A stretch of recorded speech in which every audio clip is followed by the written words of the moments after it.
Encerrando o livro de Atos dos Apóstolos, nós contemplamos com essa escrita o poder do Espírito Santo guiando a Igreja de Cristo que nasceu na terra, expandindo o Evangelho desde Jerusalém, passando pela Judéia, Samaria e até os confins da terra. Agora, nós vamos entrar em um novo plano do nosso panorama bíblico. Vamos entrar nas cartas paulinas.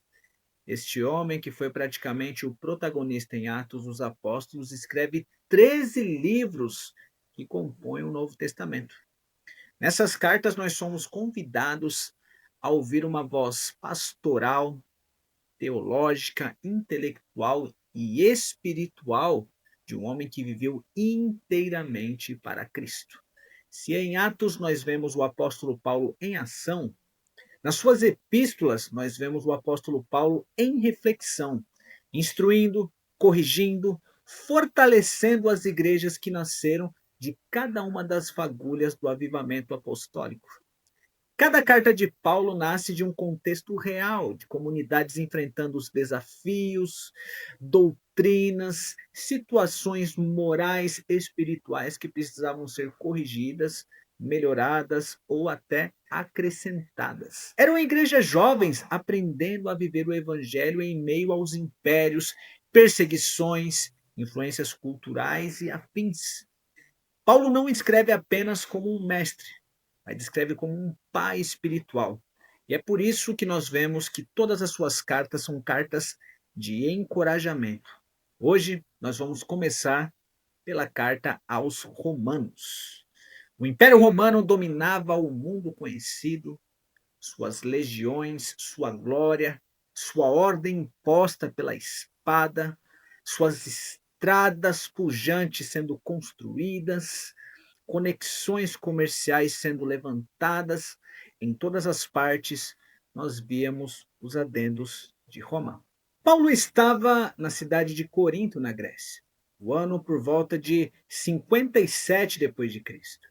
Ele havia percorrido mares, desertos, fundando igrejas, enfrentando prisões, perseguições, e agora o seu coração estava voltado para um plano específico: ir até Roma, talvez, isso não é um consenso, mas talvez seguir dali para a região da Espanha, levando o evangelho mais longe, possivelmente uma quarta viagem. Mas antes de chegar em Roma, Paulo queria se assegurar de que aquela igreja, que era composta de cristãos judeus e gentios, estava firmada na fé e na verdade. O cristianismo era uma novidade, as tensões eram muito grandes. Havia até um mal-entendido, havia uma divisão, uma confusão sobre como judeus e gentios se encaixariam no plano de Deus. E é por isso que nós vemos o versículo que é praticamente uma carta magna da palavra de Deus através dos lábios do apóstolo Paulo. Capítulo 1, verso 16, ele diz: Pois não me envergonho do evangelho, porque ele é o poder de Deus e salvação para todo aquele que crê, primeiro do judeu e também do grego. Porque nele se revela a justiça de Deus, de fé em fé, e como está escrito, o justo viverá pela fé. Pensando nisso, abrimos um novo leque aqui. Capítulos de 1 a 3, Paulo fala sobre uma queda universal, um mundo sem desculpas. Paulo começa essa carta com uma denúncia poderosa: a humanidade inteira está perdida. Os gentios, com toda a sua sabedoria filosófica, trocaram a glória de Deus por imagens de homens e animais. E os judeus, por sua vez, aqueles que possuíram a lei, falharam miseravelmente em cumpri-la. O veredito é uma carta universal. Todos pecaram e destituídos da glória de Deus estão. Não há exceção. Nem moralista, nem religioso, nem ateu, nenhum deles escapa da corrupção do coração humano. O mundo jaz em trevas e Paulo, como um profeta, pinta o retorno mais sombrio da condição humana. Aí nós vemos nos capítulos 3 a 5 uma graça que justifica o ser humano. E o caminho dessa graça é a fé. Lá no capítulo 3, versos 21 e 22, diz assim: Mas agora se manifestou a justiça de Deus, sem a lei, tendo o testemunho da lei e dos profetas, e a justiça de Deus mediante a fé em Jesus Cristo para todos aqueles que creem. A luz da graça rompe as trevas do pecado. O homem não pode ser salvo por meios próprios, mas por um presente divino, aliás, um presente imerecido. Paulo traz aqui o exemplo de Abrão. Diz que ele creu e, pelo fato de ter crido, Deus imputou-lhe como justiça. Assim também nós, não por obras, mas pela fé, nós somos justificados. Esse é o resultado. No capítulo 5, verso 1, ele diz: Justificado, pois, mediante a fé, temos paz com Deus por meio do nosso Senhor Jesus Cristo. E quando nós chegamos no capítulo 6 até o 8, Paulo faz uma pergunta: se somos salvos pela graça, devemos continuar pecando? Ele responde com força: de modo nenhum. A graça, ela não é licença para o pecado. Pelo contrário, ela é o poder para se alcançar a santidade. Em Cristo, o crente morre para o pecado e ressuscita para uma nova vida. E é por isso que ele fala no capítulo 7, verso 24: Miserável homem que sou, quem me livrará do corpo desta morte? Então, ele explode com uma resposta libertadora, que está no capítulo 8, verso 1. Nenhuma condenação há para aqueles que estão em Cristo. A graça, ela é responsável por livrar a cada um de nós do destino terrível que nos aguarda. Quando nós chegamos nos capítulos 9 a 11, nós falamos sobre a soberania de Deus. Paulo agora olha para o povo de Israel. Ele chora por sua crueldade, mas também reconhece a soberana mão de Deus. Israel foi quem rejeitou o Messias, mas isso abre um caminho. A rejeição do Messias pelo povo de Israel abre caminho para as nações gentílicas. E aí Paulo usa a imagem da oliveira. Os galhos naturais, que seriam Israel, foram cortados por incredulidade, mas os gentios, que são os galhos da oliveira brava, foram enxertados pela fé, o que nos mostra que, ainda que não sejamos da linhagem de Abraão, por causa do sacrifício de Jesus Cristo na cruz do Calvário, nós fomos enxertados. E quando nós andamos dos capítulos 12 a 15, nós vemos a fé que justifica a transformação de um caráter. Paulo incentiva os crentes de Roma a não se conformar com este mundo, a ser transformados pela renovação da mente. Ainda nesse capítulo, Paulo fala de um amor sincero, do serviço humilde, de ter paciência nas tribulações e de bênçãos aos inimigos, semelhante àquilo que o Senhor Jesus nos ensina no livro de Mateus. A nova vida em Cristo ela é marcada por relacionamentos restaurados com Deus, com o próximo e, inclusive, com o Estado. Os fortes devem acolher os fracos, os judeus devem acolher os gentios, e ambos devem aprender a viver juntos. A graça não apenas salva, a graça reconcilia. E quando nós chegamos nos capítulos 15 e 16, nós já estamos caminhando para o final. Paulo demonstra a sua humanidade. Ele compartilha os planos de viagem, fala da oferta que ele queria levantar para os pobres de Jerusalém e pede orações. Depois, numa lista de saudações, ele menciona mais ou menos 30 nomes de homens e mulheres que cooperaram na sua missão. É como se, ao final do grande tratado teológico, Paulo abrisse o coração do pastor que ama e valoriza cada irmão na fé.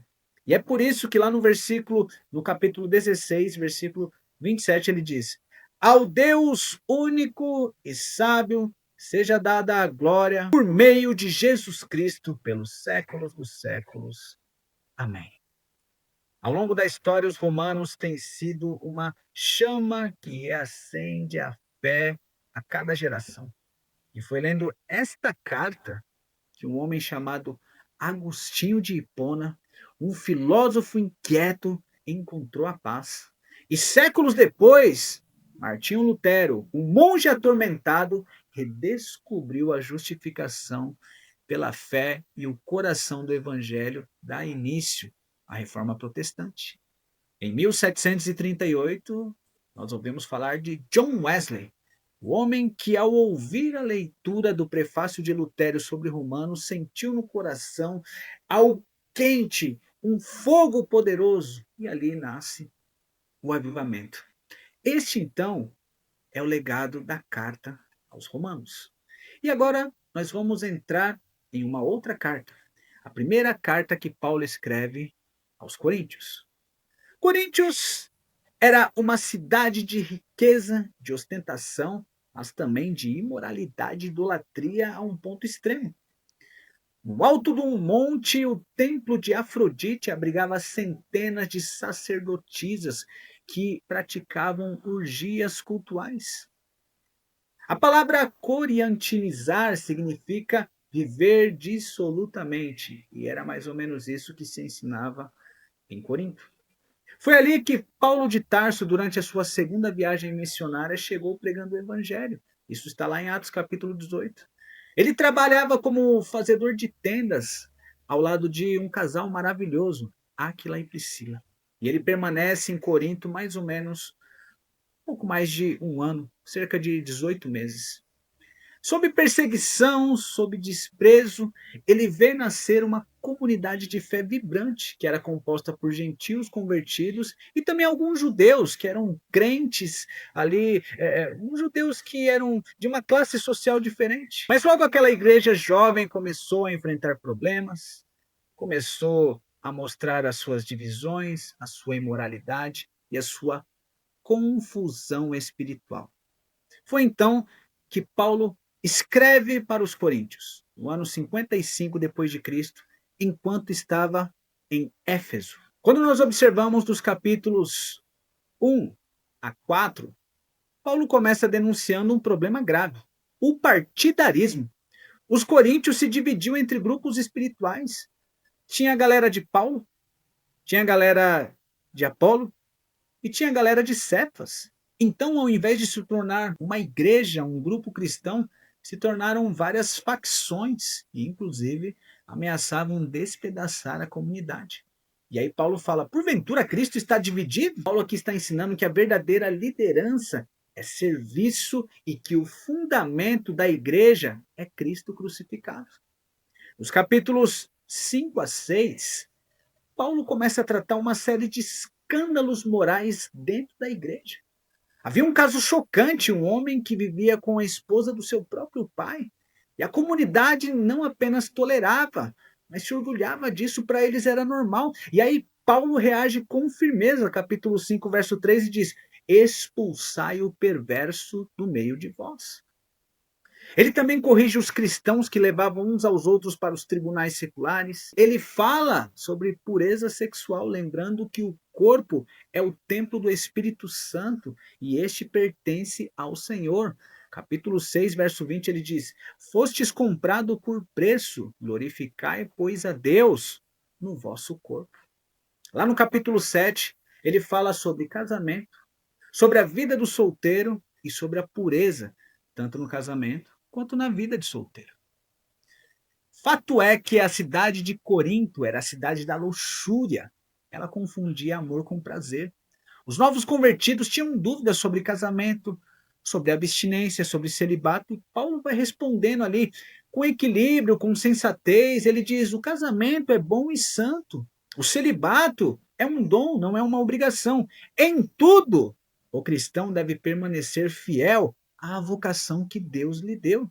E aqui o princípio é claro: viver em santidade em qualquer estado da vida. Nos capítulos 8 a 10 surge outro tema: a comida sacrificada a ídolos. Alguns coríntios achavam que, por saberem que os ídolos nada mais são, eles podiam comer tudo aquilo que era oferecido aos ídolos. E Paulo ensina que o amor está acima do conhecimento. Ele fala, o conhecimento ensoberbece, mas o amor edifica. Aqui ele vai mostrar que a liberdade cristã, ela deve ser guiada pelo amor ao próximo, pelo exemplo de Cristo, e que a verdadeira maturidade não é exigir direitos, mas renunciar desses direitos por amor. Então, ainda que pudesse comer essa tal comida sacrificada aos ídolos, eu abro mão por amor a Cristo.